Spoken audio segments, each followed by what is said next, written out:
so happy. I'm so happy to be here. Why are you guys. so happy, man? I'm just happy to be around you two, and I'm glad to be talking. I'm glad. Welcome to the show. Welcome to Scrub Mode. My name's Julio. These are my two friends here. Howdy. That was Ryan. It's I'm me. John. And given the off-mic conversation, I wish this was a more monkey-focused episode. I got a mug. It's got a gorilla. It's one of those face on things it. you'll never We're playing know. Wukong. I just rewatched Congo, the Michael Crichton movie with the talking monkey. I was reminiscing about the game Ape Escape. I'm also, is it behind me? No, I'm also reading a book called Where Bigfoot Walks, where it's I think the author's a little too credulous, but he's just talking about it's a book where it's allegedly talking about how cool Bigfoot is, but 90% of the book, and I knew this going in, is like talking about the beautiful natural landscape of Washington and all the rare like ghost moths and stuff we have here. Like the author's a butterfly specialist, a lepidopterist by trade. Like all the rare bird species and all the beautiful hikes, and it really does make me want to go camping and then do Bigfoot sounds at night. See if I got anything. See Anyway, if he's out there. I would love to do that. That'd be great. I think that's just funny. Yeah. It's all like, Bigfoot is cool. However, have you considered the North Pacific ghost moth? yeah. Have you considered about hanging out in these forests? It's beautiful. Pretty much. I don't know. I think there is. No, I don't want to get in trouble. He has there's a chapter about does Bigfoot like old growth forests, or does he can he be okay in clear cuts? That he keeps going back and forth about talking about the logging in Washington, and as somebody who used to work for an organization that was trying to get the logging people to be cool, and they were never cool. They were never ever. They were never cool. They were always just like, I would kill every single owl if it meant my kids could eat for one more day. Monster. Wow. I mean, they're trying to feed their families. But, yeah, whatever. that's the complicated point that the author talks about. But I'm also like, man, also the town he specifically uses as this example is Forks, Washington, which for the past nearly 20 years now has been financially okay thanks to Twilight. Oh, nice. So I don't know if they're the best example where it's like, yeah, you could not do logging. You could.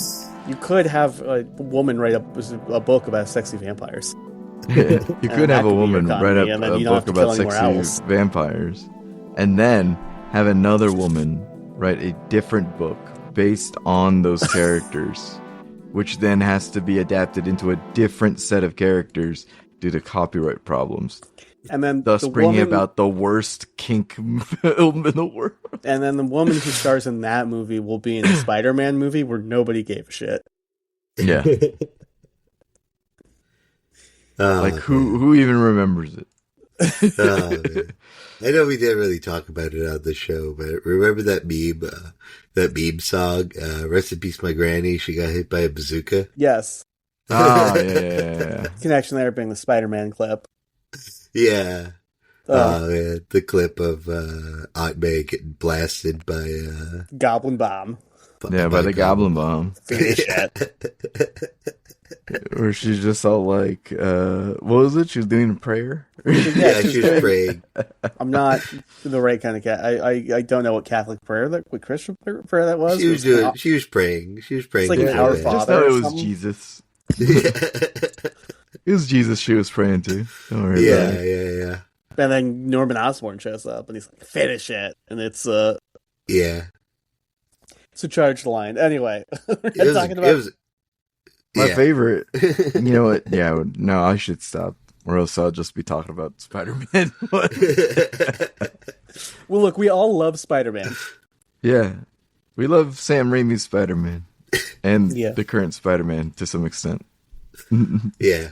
Oh boy, we're really just going to become the middle-aged men talk about comics podcast. But I damn excited for that next movie because the trailer showed me a bunch of clips, and I'm sure it's just going to be a stupid montage. Oh yeah, for sure.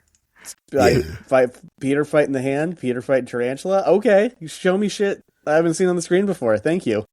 Yeah. I mean, I think it's really cool that they're bringing the Hand into this. Yeah. That's cool. It makes me wonder if like Daredevil's gonna show up for some reason. He's already shown up once in those movies. Yeah. Yeah, that's right. It is always funny to me though that like the 80s ninja obsession of America means that like in addition to like 80s-esque street gangs, there's also a bunch of ninjas. Or Homecoming. Demon worshipping ninjas just hanging out in New York. Yeah. That's something I noticed a lot with like old 80s like things that were created in the 80s. It's just that like they love incorporating like Asian martial arts into things just randomly.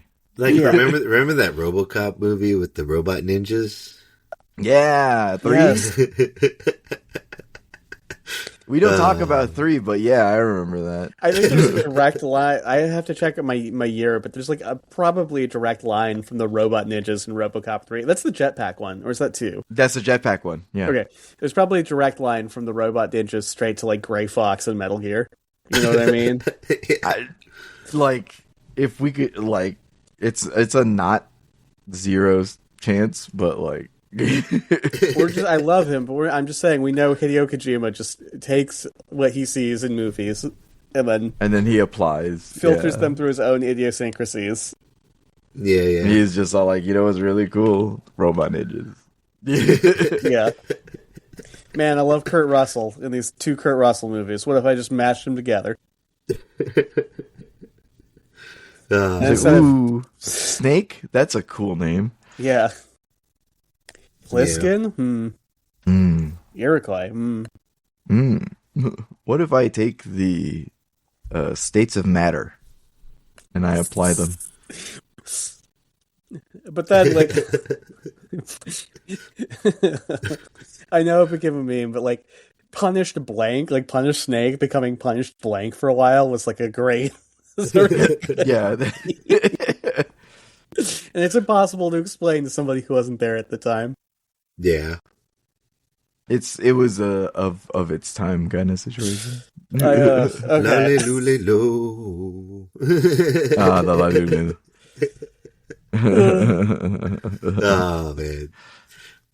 Anyway, let's jump into it. Yeah. What do you know about Rakshasas? Rakshasas. Rakshasa. I can never get the accent right. My Hindi is not good as previously established. I'm sorry. That's what we're talking about, right? Yeah. I know they're based off demons, right? A kind of demon. Yeah. Basically a kind of demon. Although Hinduism, the religions around it being what it is, they're kind of jinn-like in that some of them turn out to be chill. Okay. But they are demons, and a lot of them, they hate people. I'm sure. That's a given. They're demons that take the form of like tigers, right? Tiger people. Yeah, at least in D&D, they're tiger people with backwards hands. Backwards hands, yeah. Which every artist has struggled with. It's like a duende thing too. The duende has like, well, not really backwards hands. He has like no thumbs and his legs bent backwards. Yeah, so that shows up in a lot of Central and South American stuff. Like I can think about the like there's a lot of the little forest critters you leave out booze for. They have backwards feet, so you can't follow them. Yeah. But I've never seen 2 pieces of Rakshasa art that have tackled the thumb thing the same way, or the hand thing the same way. Sometimes it's like they bend the wrong way. Sometimes it's like the hands are upside down. Keep punching my mic while trying to display this. This is going to be great audio. John throwing yank size. It's crazy. It's crazy. Good thing it's not video, or else we'd have to skip this entire section. Yeah. I'm going to get put on a list. JD Vance is coming for me. He's like, this guy is all about gang violence, and then they show your picture, and it's the most yeah, it's the most unflattering. Just like, yeah, we've seen many such cases. Okay, but yeah, they have backwards hands. It's just weird. Yeah. I don't know why. I'm still being caught up on that. Like backwards, as in like they're on opposite sides. Like your left hand would be on your right side. Every artist has done this differently. I think so. Yeah, I think they're on like the opposite sides. Well, some people do them so they curl in at the back of the hand, which yeah, that too. I mean, I've seen that. That also horrifying.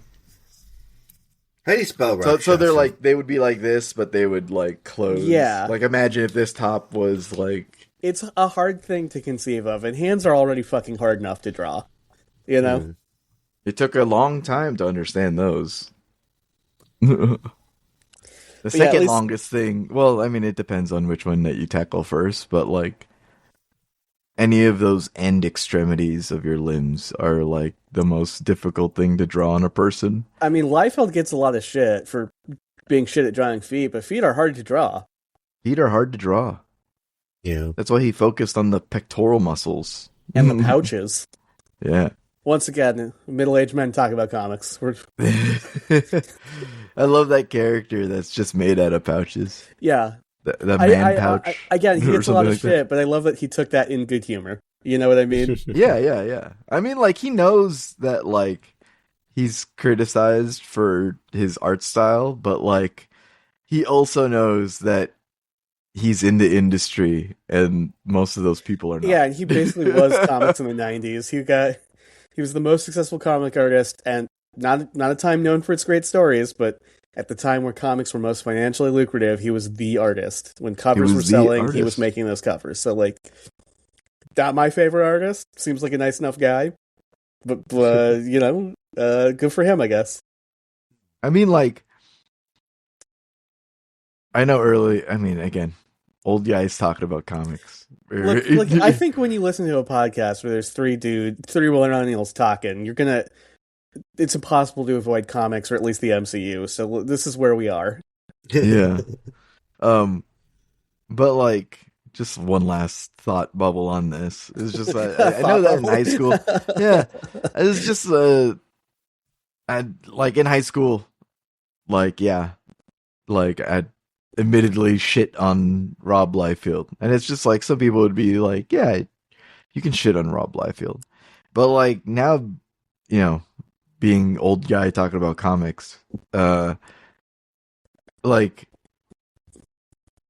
he he doesn't really deserve any of that kind of like criticism, because it's like, again, he's in the industry, and he was one of like the highest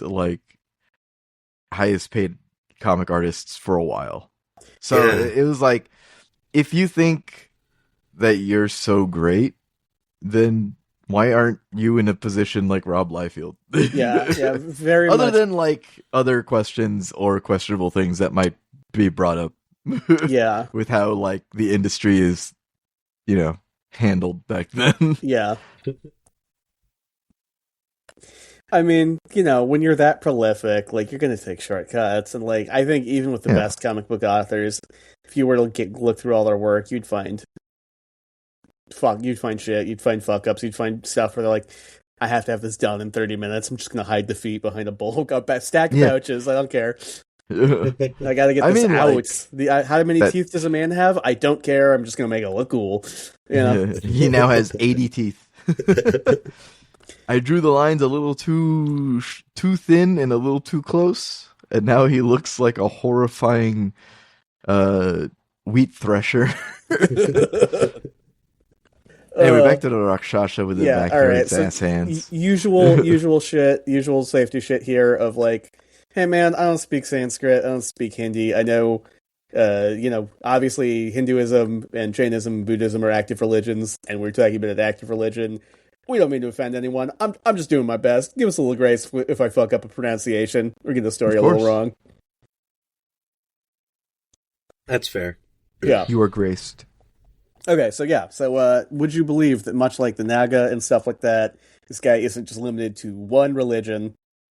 They pop up in all sorts of, like, Indian religions, which are a lot of religions. Makes sense. And also lots of places that India traded with, like Indonesia, where it's like there isn't Hinduism there, but like they just come along with the culture, a lot like gin getting imported into Africa. They show up everywhere. They're really prolific. You'd have no idea from our perspective over here. Mm-hmm. Anyway, so what is a Rakshasa in actuality? shape-shifting demon, according to Google here. Yeah. It is a type of asura, which are they're not demigods, but they're pseudo-gods. They're power-hungry pseudo-gods. That's cool. Some translations call them anti-gods, which is fucking dope. The anti-god. I've also seen them called titans, like as in Greek mythology, where it's like, well, they're not gods, but they're of a similar power level. Uh-huh. And some of them are the children of gods, or some of them can, like, they're powerful supernatural entities, is what I'm saying. I see. So some asura are good, which is crazy. That is interesting, yeah. And like Jinn, some are bad. But they all live in fear of the Deva, who are the true gods. So, they're squabbling, they're squandering around, they're fighting for power, and then when a real god shows up, they're like, oh, fuck. Somebody with, like, a higher power level on the power scaling came into the room, and there's just not much they can do. Yeah. Goku enters the room. Yeah. So, as you pointed out, Julio, Rakshasas specifically they tend to be bad guys. Yeah. They tend to have beards. Not that I'm saying that's a bad guy trait, but that's just what the lore says. No offense, Julio. They like to drink blood. They have claws and fangs. Mm-hmm. Cool. And they also possess Maya, which is... They're vampires? Yeah. There's so many stories about them, like, squishing people up to, like, make blood smoothies, gore smoothies. They're pulping dudes? Yeah. You heard of the Juicero. That's crazy. It was probably a Rakshasa what did it. Maybe Theranos was a Rakshasa. Anyway, maybe. Maya is like, I again, Hinduism, parts of it from the outside culture sound very much like anime, and this is one of those things. It is a set of powers that essentially include illusion and shapeshifting. Yay. Which you see in D&D. Mm-hmm, I guess Maya is like Haman. Like JoJo. Like, it's a set of, like, it's yoga-esque breathing techniques that many of them have their own subsets of magical powers. So you hit a yoga pose and you have powers? Yeah. If with enough breath control, you can breathe fire. With the right? Is that Demon Slayer? Control, you can redirect your ki. Yeah. I mean, it comes from this, right? Like all the pressure points and stuff like that. Like it starts in like Vedic religions and stuff like that, and gets filtered to It's Naruto. It's chakra. Yeah. So speaking of animes, have you ever heard of the Ramayana? The Ramayana. I feel like I've heard that title tossed here and there. I have no idea what it's referencing, though. This is like one of the two big epics of like Hinduism and stuff like that. It's like 10 Bibles tall, so it's almost as long as One Piece. It's, oh my god. A really long story. Otherwise known as 20 yards on a football field.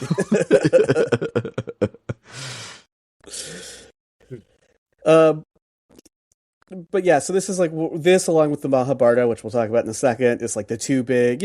Most cultures have their own like epic poem, story, cultural origin, and in this one, Rama, who is the big evil demon, is sometimes called a Rakshasa. Although the book says that there are good and bad Rakshasas, and it's gotta be real rough to be a good Rakshasa. Why is that? Because you love to squish up people. Oh, that's right. But I wonder what a good one looks like. I wonder. Probably the same. Just like their morals are like, I try to avoid to squish people to turn into smoothies. There is a good one who cuts off his head and offers it to the gods to show how contrite he is. And so they give him more heads, and he keeps doing it until he has 10 heads. And they're like, all right, that's enough. But his evil brothers basically destroy the city they're ruling through subterfuge. And at the end of the Great War, the gods are like, you were the one good Rakshasa, Mr. Head Cutter Offer guy. We're going to leave you in charge of the city. And so is that what I'm seeing? I'm seeing like on Wikipedia they have a picture of like a man. He's like, I got 3 enough heads. That might be this guy. I didn't dive too deep into this one because a couple of places I'd looked for Rakshasa stuff had already covered this one, so I was going to do the Mahabharata one. But yeah, I see. Popular, important. It's like, he's like, I've got enough heads to run government. Yeah, I'm the ruler and holder of 3 seats. Wow. Well, I am the entire transit council. That'd be really funny. It's like, you're going to have to talk to the council about that. Okay, just move into the next room. Yeah. And then he goes into the next room, and then he comes in from another door. It's all like, mayor? Changes up the name no, placard. I'm also the council. Hi, it's me. I'm the senior transpo expert. Hi, it's me. I'm the transpo consultant. And it's me, the junior transpo consultant. Sir, it's just you. No. Sorry, dude, you're cutting your bus line. Fuck you. Does his shoulders grow to, like, accommodate his additional heads? Did they talk about that? Does he get, like, more ripped the more heads he gets? No, but because again, a lot of Hinduism does kind of sometimes feel like anime. Through meditation and sacrifice, you can increase your power level. So, like, in the Mahabharata, there's at least one woman who is like, women are weak, I want to be a dude. And so she goes to the top of a mountain for many years and starves herself. And God's like, okay, this is a cool thing. Not only will I make you a dude, but I'll make you a super powerful dude so you can fly into the epic battle of good versus evil and just wreck house. And she's like, awesome. Yeah. She learned a new technique. You transcended. And transition. Yeah. Yes. Transcending and transition. Let's just hop there because like I said, I was scant on the Ramayana because like everybody talks about it. That one who talks about Rakshasas, but in the Mahabharata, they're almost all bad guys. Oh, sweet. Not only are they hold on. Thinking about anime. Yeah. That guy cheated. He like Zenkai boosted his ass. Yeah. With like the 10 heads. Yeah. You know what I mean? Well, he mostly for those won who because don't know what I mean, in Dragon Ball, when characters are brought to near death, particularly Saiyans, whenever they're brought to near death, they get something called a Zenkai boost, which I assume... so you're saying specifically every head cutting off was the Zenkai boost? Yeah. He cheated. Yeah.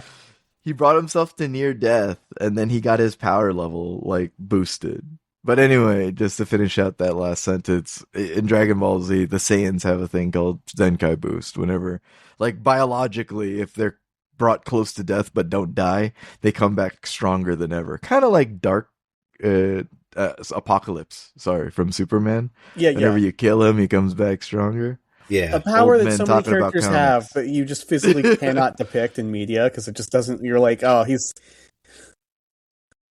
Yeah. I guess his muscles are a little bigger. I guess his ki blasts are a little bit stronger. Yeah. But anyway, going back to them, to the evil Rakshasa. Well, apparently they're also sexual assaulters in the Mahabharata.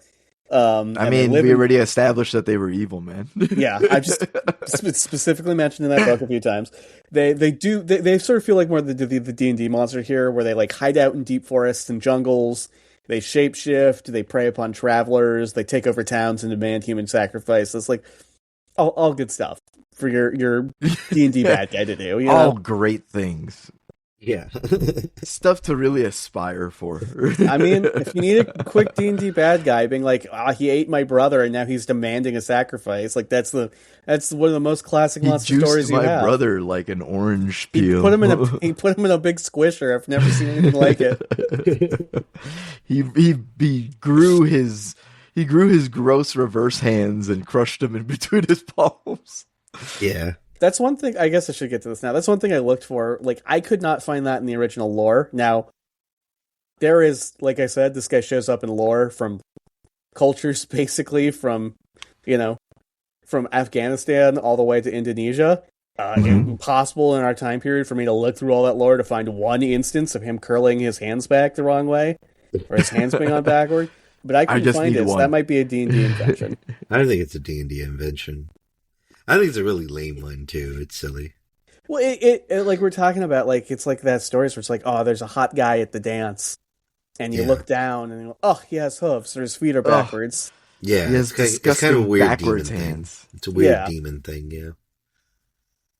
These demons are being strange as fuck. It's a giveaway, so you know that, oh, I fucked up. I should have listened to my mama. Yeah. Not gone dancing on Sunday, or been enchanted by the dolphins. And, in the Amazon, they have the dolphins that do that. The river dolphins shapeshift and take hot ladies, and then... That'd be kind of cool. I don't know why I... Oh, so go ahead. It'd be kind of cool if you had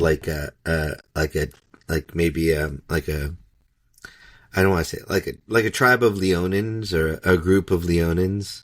Yeah. And like one of them's like a little bit different than the others, and you have to do like perception rolls to figure out he's a Rakshasa or something. Yeah, he's always got his hands behind his back, for like where he's hiding them in like the robe. Maybe he's the advisor. He's hiding them in the big robes, and he's like Wormtongue and the King of the Leonin. I don't know. Yeah, that'd be cool. There's our use case. Bam. Yeah. They're great. They have high intelligence. They have high wisdom. They have high charisma. Illusion, shapeshifting. Let's just get it out of the way. They're great plotter boss monsters. Yeah. Mm-hmm. Yeah. Okay. Anyway, the Mahabharata. When you said dolphins, for some reason, like momentarily thought the Miami Dolphins. I was like, what is a? Yeah, how the for a football split team second, I was just like, dance with women and carry them away into the sea. I was like, why did the football team kidnap women? Anyway, back to it. I don't know if it's good that when you heard dolphins, your first thought wasn't the animal. And I'll be fair, it didn't specify, Amazon River dolphins, which I should have, but like that you went to the football team. I went to the football team for like 2 seconds. I was just like, you were talking about it, and I was visualizing it, and then the football team came through, and I was like, huh? I corrected it immediately to Flipper, but I believe Flipper died in a car accident, which is as sad as it is funny. Oh, that's right. That is sad. That's right. Funny, I remember that. Well, every time I've shared that with people, they're like, "That's a bet." I'm like, "No, he was getting transported from one of the spring habitats in Florida to like Disneyland or something." Yeah. They got T-boned. A car crash. Can you imagine being the guy who T-boned Flipper? Damn, that's crazy. Anyway, the Mahabharata is mostly a story about two family dynasties who are in constant conflict, and as they wage a war, people keep getting new superpowers and stuff like that, and alliances are made or broken. But apparently, even though Rakshasas are mostly evil in the story, they fight on both sides of they fight in big units on both sides of the big war. So with the good guys, with the bad guys. I don't know. I think that's a little interesting. I think that gives them a little texture. They're fighting. They're on both sides. They're playing both sides. They're playing both sides. So they always come out on top. Yeah. How could they? The monsters. Yeah. How dare they hedge their bets? Buddhism makes them similarly complex, because again, they're usually man-eaters who love to eat people and drink blood. But you know the sutra is, right? Or what the Lotus Sutra is specifically. Lotus Sutra? It's the big prayer in Buddhism, essentially. Oh, okay. That tells of how Buddha escaped samsara and stuff like that, and all the things the demons tempted him with. And among the things Buddha was tempted with was a bunch of Rakshasa daughters. Oh. A bunch of sexy Rakshasa They're ladies. Look upon my sexy tiger daughter. Yeah. Don't you want all of this? They're shapeshifted into hot lady form for this. But yeah. Also, Big B Dog wins them over. They eventually swear to protect him and uphold the Lotus Sutra. No, that's cool. And they're like, you know what? You're right. I should be religious. Well, they may be demons, but I think even it sounds like from the Lotus Sutra that even they understand that they are trapped in a cycle of want, and hey, maybe it sucks to be a demon. Maybe you don't want to be a demon forever. Maybe being a demon is bad. We learned from the Naga, you any sentient being can escape, can ascend to nirvana. You just got to know how to break the cycle. I like You know what? That's nice. Yeah. I like that. I mean, I feel like that's ultimately the truth. Yeah. Where it's just like, why would why would Nirvana be so picky as to be like, well, if you've done one evil thing in your life, you're scorned. Especially in a religion, like you could get reincarnated as a Rakshasa, right? Like especially in a religion where reincarnation is so core to it. Like, if you get reincarnated as a demon, what are you supposed to do? That's true. Yeah. Be a These good one. are questions for like an actual. You're like Hellboy at that point. You gotta maybe. be like you're like you want to be a good guy. These are questions for an actual theologist that, like, I don't know enough about Buddhism, but again, I do think it's cool that this core prayer features Rakshasa. That is cool. Marry my hot daughter. No, I'm off to Nirvana. I'm off to Nirvana. Jainism throws us a curveball. This is another little religion. That sounded mean, but this is another religion from there. It's got close links to Buddhism, like nonviolence and stuff like that. In Jainism, Rakshasa are depicted as a kingdom of civilized vegetarians. Could not find out more. Very strange compared to what everybody else would be saying. A kingdom of vegetarians? Yeah. Yeah. They are vegetarians who are like they're kind of like Jain Atlantis, where they were like a powerful kingdom. So when you say vegetarian, they're like ovo-lacto vegetarian. They eggs, or like they or are we talking anything. Like vegan? I think like pure vegan, because Jainism is like Jain really zealous Jains will like wear masks over their face so that their breath doesn't kill microorganisms and stuff like that. Wow. Like wow, that's hardcore. They're really about nonviolence, like there's lots of like not swatting flies or mosquitoes that are feeding from you because their life is just as sacred as yours. Did you know, I learned a fun fact about figs. Just real quick for safety, I'm not a Jain, maybe a Jain will correct us and be like, that's kind of... That'd be cool if they did. Yeah. If they would. We welcome it, man. Research time is not long. We do our best. Just let us know. Send us an email if we made a boo-boo. But I learned a fun fact about figs. I think I know where you're going with this, but hit it. Figs are apparently a carnivorous plant. Every fig has like dead wasps inside of it. Yeah. Whoa, that's crazy. So there's a specific wasp that has to crawl inside the fig to pollinate it. Yeah. And it just hangs out there until the fig grows. Now that it's pollinated, grows and crushes it. Yeah. But how does it do that so fast? Well, because the wasp just doesn't escape. The wasp is like, this is my hole. It was made for me. Yeah. Oh, wow. Okay. Yeah, so every time you're eating figs, you're eating like dead wasps. I will say, like, it's part of the living tree. The wasp, 99 point whatever, like, the wasp gets crushed up and it gets absorbed into the fig. Yeah. So that you're not going to chew and find a big, like, hornet in your fig. But you ever notice when you eat, like, a fig Newton, it's, like, a little crunchy? I know it's the seeds, but my brain does always think, like, it's wasp bits. There's the wasp bits in here. Anyway, isn't the seeds? fucked up? It must be the seeds, yeah. It's so tasty. Fuck that. I do love fig Newtons. I bought like a bunch of fig Newtons after learning this fact, and like, well, no, you're just like, fuck wasps. I'm joining the side on about this fact, and then I destroyed a sleeve of fig Newtons. Yeah, just to assert dominance. I was like, yeah, you do that, fig Newton. I think nature's so I guess if you're vegan, you can't really eat figs. Yeah. They're full of wasps. Quite literally. Quite literally, yeah. But I do love a fig. I do love a fig Newton. A little fig with goat cheese. Ooh la la. I love me some fig Newtons mostly. I like the That's fig also Newtons. not vegan though, so. Yeah. That's like super not vegan. Yeah. Anyway. Yeah, so like we're here. Where's the tiger shit come in? We already talked about the backward hands, how I couldn't find this. This doesn't, the D&D version, other than being a monster that eats people, doesn't really seem to have a lot in common with the actual version that shows up in real religions. Where the fuck did Gary Gygax even hear about this shit in the 60s? That's a good question. Have you ever heard of a little show? And this is a direct quote from Gary. Well, this isn't a direct quote, but he said that he was almost entirely inspired by this one episode of this one show. Have you ever heard of Kolchak the Night Stalker? Kolchak the Night Stalker. It sounds insane, right? Is this I feel like I've heard that name a guy before. that existed? This is not a guy that existed. This is a TV... Well, at first it was a book, then it was a couple of movies, then it was a TV show. Oh, it was a book. Yeah. It started as a book? Wow. Yeah. Okay.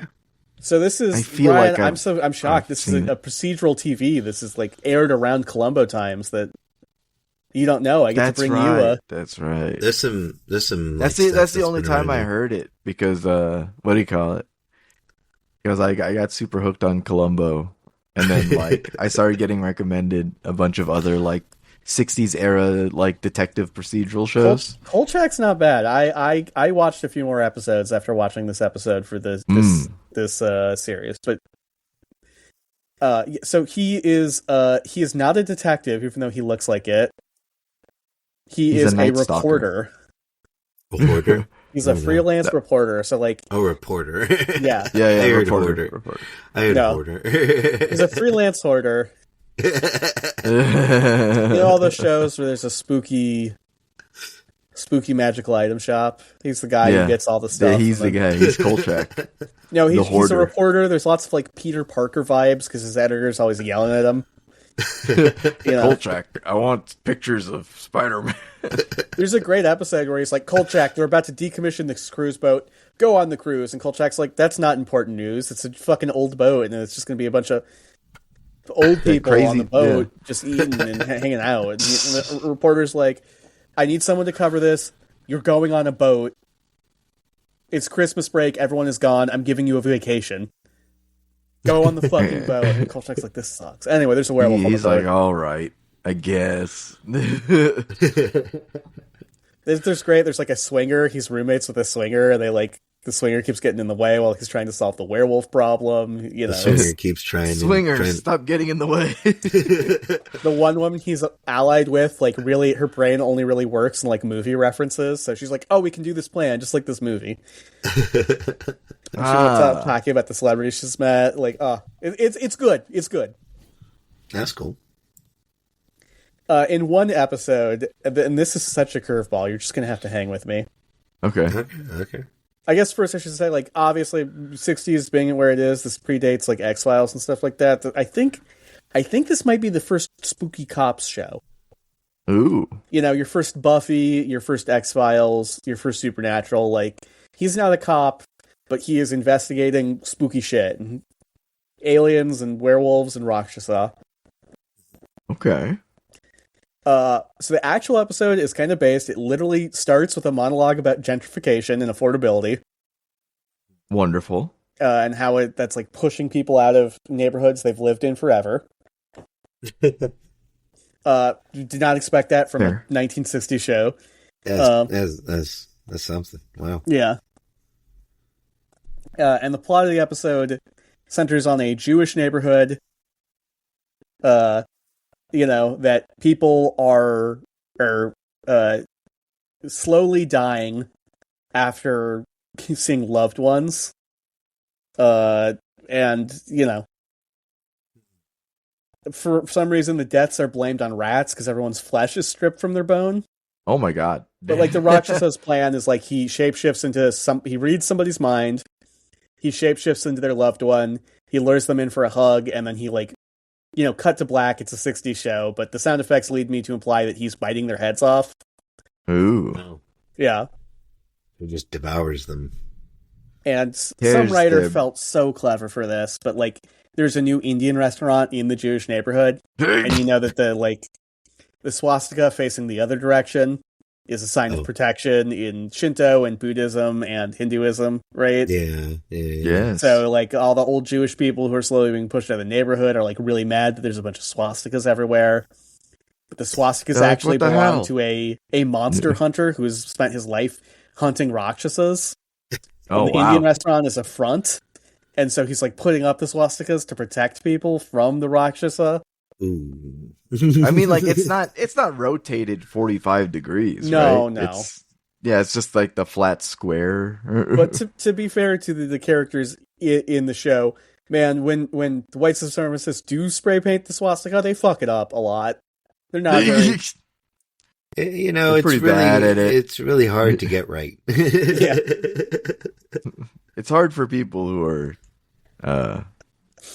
It's really a shame that symbol's been co-opted in such a horrible way. Yeah, it's funny. Like I took so many pictures in Japan of the various shrines and stuff like that because I find those folk religions fascinating and stuff. And I don't know a lot about Shinto, and it's great that everyone has like a family or a local or a house shrine and like swastikas in a lot of those photos. Yeah. You're like, huh? They gotta call them something different. Well, there's that famously that reminds me of there's a town in Canada called Swastika, Canada, and they've refused to change their name. And they're like, we had it first. I don't care what Hitler's up to. We were here first. Anyway. Maybe a nice spiral, I don't know. It's a shame. It's a shame. So the episode depicts Indian people not as nicely as it depicts Jewish people, but I think its heart is in the right place. I mean, as long as they don't talk like Apu, I guess. I don't know. Well, yeah. I looked it up. I forgot. I looked it up, but the guy playing the Indian guy is at least half Indian, which is like better than shoe polishing a white guy, which is what they probably would have done. Yeah. I mean, yeah.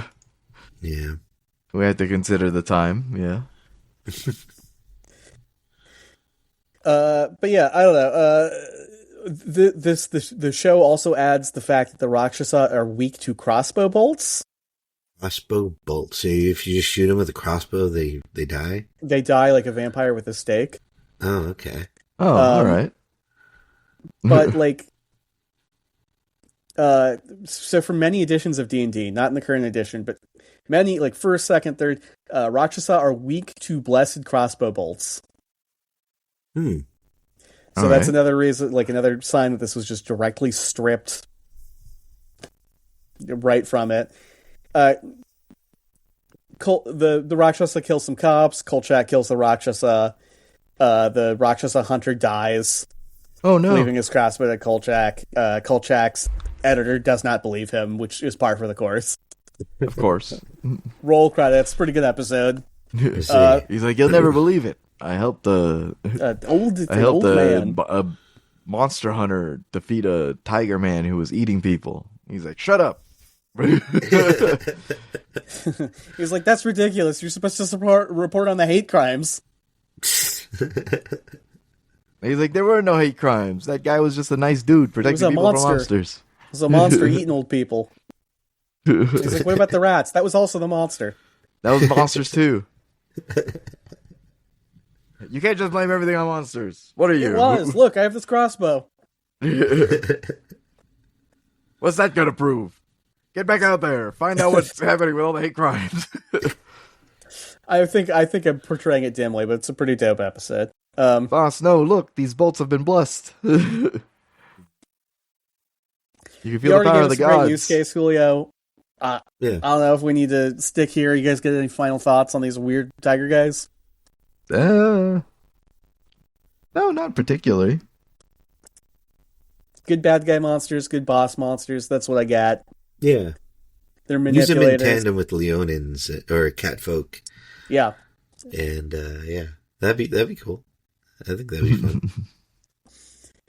Okay, so we're low on time because that was a romp through TV land, but Quaggoths are, nobody cares about these guys, and there's not a lot of information on them, so we will probably be able to zip right through them. Have you ever even heard of a Quaggoth? Quaggoth. Let me Google it real quick. Again, I've heard the name, but... Quaggoth. GG, two Ds? Two Gs. With a Q. Vaguely Lovecraft inspired. Oh, OTH. Quaggoth. Quaggoth. Oh. Quaggoth. I see.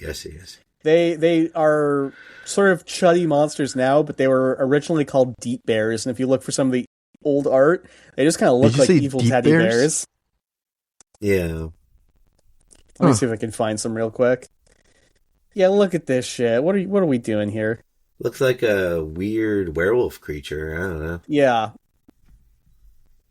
Like, look at this. Just a little beast. A little beast man. Hey, yeah, that's one of the pictures I Oh, saw. this one looks like an Ewok. This one is from '85. This is bad.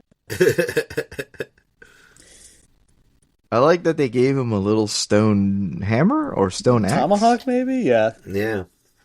A little like Yeah, Neolithic man. that's apparently from D&D 1E. Yeah. Wow. Well, they have indeed been around since first edition, like the Rakshasa, and they're bear people, and they hate elves, and they live underground, and that's kind of all there is to them. I see. I like how Little they generic didn't have an art change between 3 First and 4. and second. No, 3 and 4. Oh, Like yeah. first and second had their designs the same, but at least it had different artists. But third and fourth edition just kept the same picture, at least on this wiki. Yeah. Ugh.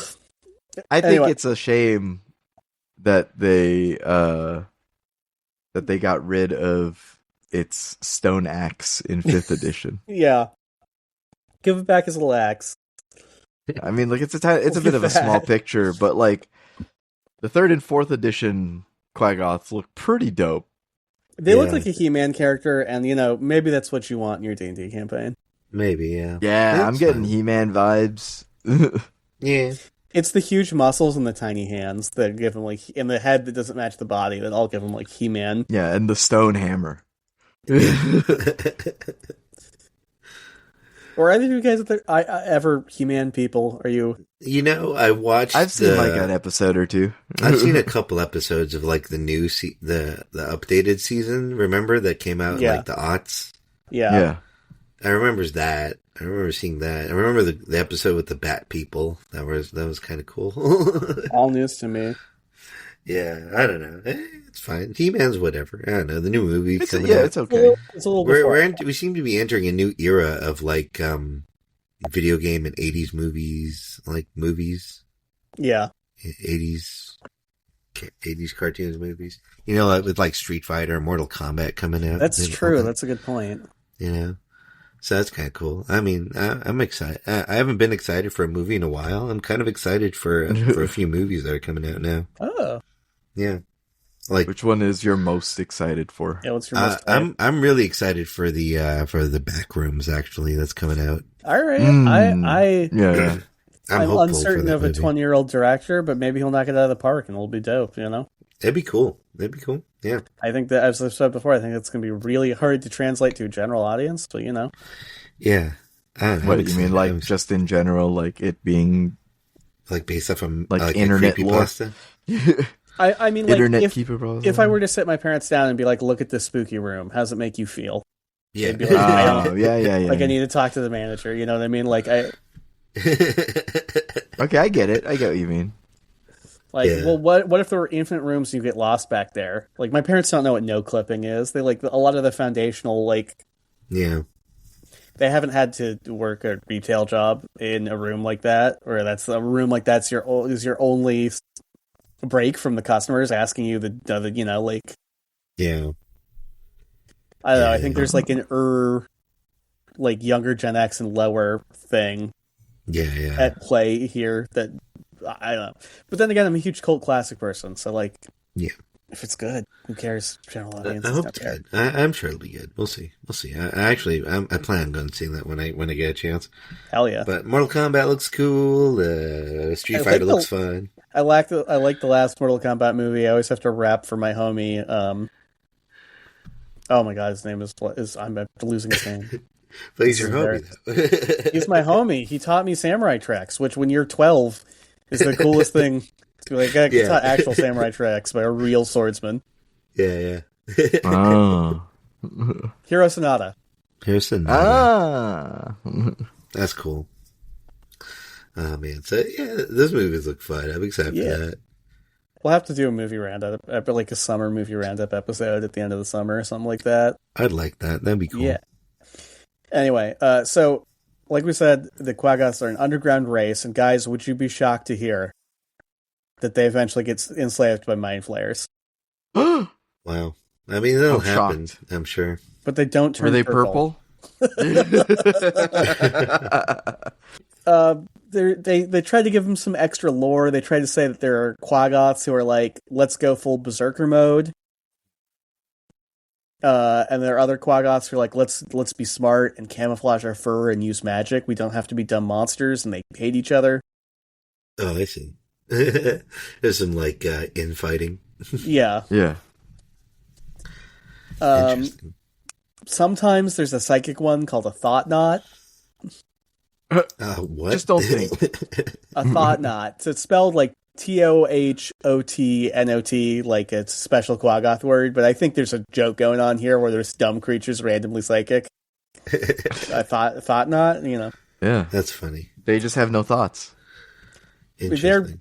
They're just big. Even the thought knot's got like feather fall and some weird powers that are not particularly helpful, but like could be a good shaman base. But the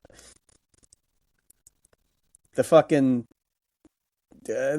base Quaggoth is just a stat block that does extra damage when you get to half health. It's uninteresting. Yeah. So, would you guys like to hear the brief tale of another monster that lives in caves and has white fur and is maybe a bear? Is it the Yeti? It is not the... We'll do a whole Yeti episode. Oh, that'd be fun. Because Yetis are their own monsters. No, this is Sheep Squatch. What? Sheep Squatch. Okay. Have you ever heard of a Sheep Squatch? Why didn't they just call him Ape Squatch if they're just gonna call this guy a sheep? Anyway, because he's got curly. I'm jumping ahead. Curly white fur, and he sometimes has horns. Okay. We are. No, back I haven't heard of a sheep squash until now. We are back in the home of the cryptids, apparently, West Virginia. Ah, this creature is roads. Mountain Monster Mama. That's for some people. Yeah. First documented by folklorist Ruth Ann Music in her book The Telltale Lilac Bush in 1965. I guess we're doing a 60s episode. Like I said, this is an albino Bigfoot with curly white hair. Sometimes he's got sheep horns. Okay. We have a bunch of stories of it charging people, and then when the people don't move, it chickens out and retreats. How dare they? It's like a moose or bear behavior here. It's like a bluff charge, I think they call it. Wow. Oh, you mean where they lower their head and then they look like they're going to run, and then they stop and they look at you? They stop because they're like, "Oh, this is a hard motherfucker. He's not scared." Which you should not. I believe you should do for black bears, but you should not do for grizzlies or moose because they will just kill you. Their brains are wired differently. They will murder you. They will kill you. Yeah. Don't fuck with the moose and the bears. Yeah. According to the story, the woman got home and she was fine, and the next morning she found her horse was dead. And then most of its flesh was torn from its bones. So obviously this was Sheep Squatch's revenge. Damn, that's crazy. Okay. That sucks. Here's a weird one. This goes back to 1929, so how does this fit with the 60s stuff? I'm not sure. But there's this website called Clio, which is where you can document local and historical cultural sites. And on this website, there's the story of a quote-unquote Croatian immigrant from 1929 by the name of Frank Kozel, who was taking a shortcut home through the woods after work. When during his walk home, he was attacked by a beast the size of about a dog with white hair, a bushy tail, and sharp teeth. Okay. And wouldn't you know it, there were no signs of injury on him at all. So he probably just made it up. I think he just made it up.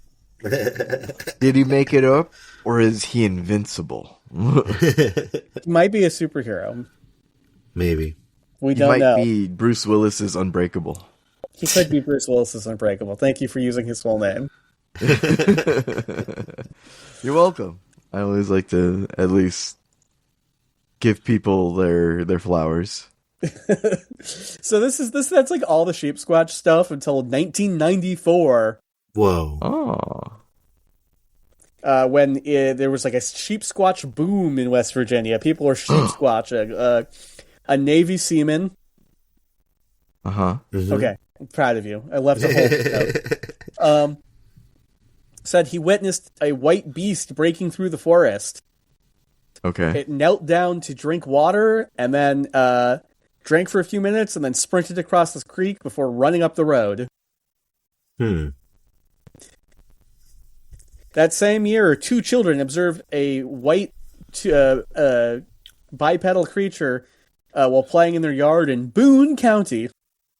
Good old Boone County. They said that it looked like a big white bear, but it stood up on its hind legs and was over 6 feet tall. Wow. That's kind of tall. So the kids were scared by the monster in their backyard, and they screamed, which caused the beast to panic and run off into the forest, breaking through a bunch of quote-unquote medium-sized tree limbs as it ran. Okay, that's cool. I guess it's really strong. It's the Juggernaut. Yeah, he's like, busting through trees. And then it's just... I mean, this is painting a story of a monster that's pretty ineffectual. Yeah. Right? We got scared off by a woman not doing anything, kills her horse in revenge. We got attacked a man that didn't leave any wounds. We got running around in the woods, drinking water, more running. We got running from 2 children. I feel like this is enough information to make like a DreamWorks movie about it. Yeah. Oh, well, we got more because a couple who was driving through Boone County observed the monster just Boone County sitting in the ditch. I'm glad I'm not the only one compelled to say it that way. He was just sitting in the ditch by the roadway. Just minding his own business. So they're like, what's that big white thing sitting sadly in a ditch? So they slowed down the car to get a better look, and they described the monster, horns, white fur. Weirdly, they said it had 4 eyes. Wow. Oh, wow. And unlike That's our previous cool. Sheep Squatch stories, apparently this dude was pissed. He leapt out of the ditch when they tried to mog him and attacked the car. Look, man, he was going through some tough times. Okay, He seems very sad. This seems like a monster that could use a well to just sort of gaze in. Yeah. So it scratched up their car and they drove away. Scratched up the car, drove away. Yeah. Are there pictures of the scratches on the car? Of course not. Julio, this was 1994. Cameras weren't invented yet. All I could think of is that he pulled out like a set of keys and started keying the car. I guess they wouldn't have a camera on them. I guess, He's like, get out of here, man! And he started keying the guy's car. I'm going through something. In 1999, a couple of campers who were in the forest at night, again in Boone County. Boone County. They were like hanging out around a bonfire. They eventually heard an animal snorting and scuffling around the camp, quote, in a manner similar to an aggravated bear. Mm-hmm. Uh-huh. Though it never came into the light of the campfire. Huh. Until all of a sudden, the sheep squatch suddenly charged out of the darkness and at the campers. Reacting quickly, they jumped up, ran back to their house, all while being pursued by the monster. Wow. The white thing stopped at the edge of the forest once they broke out of the forest. And then it let out a terrible scream and headed back into the woods. How terrible. The next morning, they went back to their campsite, and of course, it was all torn up. And that's it for another 16 years? What the hell? He goes dormant for 16 years? He was dormant for 16 years. Wow. In 2015, in Folks Run, Virginia, the beast was spotted once again. Wow. It was spotted at midnight by 6 campers. They said that it was 8 to 9 feet tall. 8 to 9 feet tall. Big jump from last time. He grew. Yeah, he's getting bigger. He's older now. He's learned. Possibly. They said he was squatting near the top of a hill in a crouching position. Which I have to... I mean, you've already said squatting, so... I'm picturing the Slav squat, you know what I mean? He's got a cigarette in one hand, he's got a vodka in the other. Yeah. But I mean, these people's reports need to get cleaned up a bit. I mean, they already described him as squatting. You don't have to say that he was crouching, too. Yeah. Yeah. Then it started... Come on, guys. it stopped squatting and or crouching, and then started running down the hill towards the campers. Mm-hmm. Okay. Luckily, a river that has not been mentioned before laid between them. A river now discovered appeared. Cutting through the side of a hill? Not down the hill, through the side? Okay. Look, nature does some pretty crazy stuff. Apparently, whatever this river was, the Sheep Squatch didn't want to cross it, so like he was on one side of the river, like looking for ways to cross. They were on the other side of the river, watching him look for ways to cross. Which I think is kind of cute. He didn't want to get wet. Yeah. He's like, oh. But eventually, Sheep Squatch was like, fuck it, and he went into the water. Oh, wow. Okay. And the campers reported that it appeared... Fucking DreamWorks ass monster. when it came out of the water and it was all wet and the fur was like compressed, it kind of looked like a bipedal dog in the chest. Huh. Okay. No Kinda idea what gross. that means. Does he have like little dangly arms like dogs do? Or maybe like they're It's saying like his rib cage kind of looked like Look like a dog where it was like deeper Yeah. than it was wide. I don't know. Unclear. Like you were saying, Ryan, this shit needs to be cleared up. I got follow-up questions. That's weird. Yeah. As Again, it came I'm out of the just- river, it unleashed a loud gut-based screech okay. that Not throat based, not from No, the gut. diaphragm based scream. Wow. Now that I'm rereading this, there's a lot of detail that I'm like, Yeah. how would you know that? Was one of their dudes like a vocal coach? Maybe. Like he lets out a scream and he's like, "Oh my god, that came straight from his gut." This same He's report really says utilizing that, his diaphragm really well. So that's what, Larry. That's what you need to do. You're not projecting enough. Larry, that's what I'm telling you, man. You say you want to sing better, that's what you need to do. They do say the scream could be heard from 2 miles away, which like you're just on the other side of a river from this creature. How do you know that? Yeah. How could you determine that? Again, did they have a sound designer on their team at the time, like camping? Was someone that's all like, audio is my passion? Now, let's end strong. How do you guys think this encounter ends? I think the monster just kind of walks away. I think they run away and they find a second river, and he's all like, "One's enough." Julio is closer to the truth here, but this is a weird one. The sheep squatch starts to approach them, and then he looks up and sees the moon, and he lets out a sad little whimper, and then he sprints away. Wow. Okay. Yeah, so he has generational trauma. He has It does again paint a picture of a little sad boy. Like maybe the moon was like, she's looking at the same moon somewhere. Maybe. You know, like He Fievel American adventured this. somewhere out there. Oh, man. That sheep squatch, a creature. There's nothing from. Make your Quaggoth sad, guys. There's nothing from here we can borrow. The Quaggoth is. He's Not just a a little Grimlock. monster guy. How It's big another- are they in like the Make an animated movie and about the D&D? Sheep How big Squatch. are They're they in medium D&D? sized, so like they're like big muscly people. Okay. Have you ever been a monster? Was it as effective? Oh man, I tried to scare him like last time.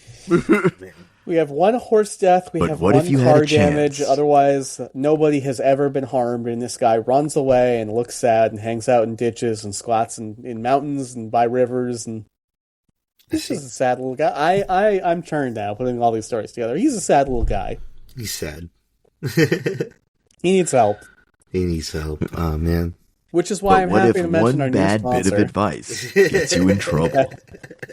Sasquatch, I don't know what to do. No one's afraid of me. Sheep man, you know Squatch, how I'm getting old? you have to kill that woman's horse. When I'm getting old, I can't make it through a podcast without having to use the bathroom. Well, that's it. what That's happens. what I got. Oh man, thank you, John. Thank you guys. What did we learn today? Oh man, The Quaggoth is a frumpy little guy. I learned a lot about the Rakshasas. Yeah. And the Rakshasas have a deep history and is also, for some reason, related to the Night Stalker. Yeah. Oh man, but thank you, John. Thank you, listener. Thank you, Ryan. No problem. Thank you, Jesse Sanders, for making our music. Donate if you can. Check us out on our socials. Shout us out. Tell your friends about us. We'd really appreciate it. But otherwise, we'll see y'all next time. Bye. Bye-bye.